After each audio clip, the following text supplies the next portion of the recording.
When we say that COVID-19 has had a huge impact on the Winter Olympics in Beijing, not just for the athletes, though, for the commentators, they're also affected. In fact, many of them can't even be there. They're still trying to give you that play-by-play action, so we now go to our Olympic correspondent, Andrew Martin, who's in China right now, to give us a little bit more detail on how all the broadcasters are adjusting to this new environment.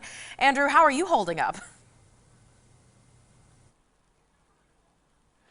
Well, thank you for asking, Michaela. I'm doing just fine. You know, we've kind of reached the home stretch here because next week is the last full week of the Olympics. It feels like I've been preparing for Beijing since even before Tokyo. To have two Olympics in a 6-month stretch and do it during a pandemic, it's been a lot of work, I'm not going to lie. But I enjoy telling the stories of the athletes, their inspirational, overcoming obstacles, all of that really good stuff. And what's neat is we're able to have this conversation right now, you and me, over technology. I'm in China, you're in New York. Well, guess what? You can still actually report on events that same way. The Olympics, the world's greatest sporting event, deserves the world's greatest production. And that is the case. Just a lot of it is not originating from here in China. I felt very, very thankful. They reminded us, OBS reminded us that we are privileged to be here. And I thought about it and I looked around and I was like, yeah. Adam Bobrow is the official commentator for the International Table Tennis Federation. Table tennis is a Summer Olympic sport.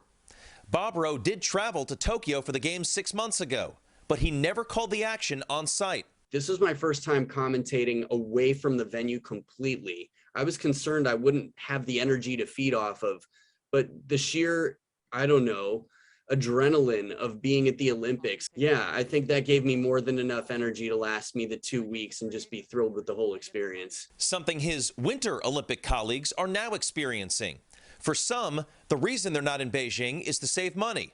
For most, it's because of China's COVID-0 policy. I had a coworker who had to miss, I think, a week or more of the Olympics just by being 4 seats away on a plane to Tokyo from someone who tested positive. Wow, what a nightmare for anyone who's worked really hard to make sure they don't get it.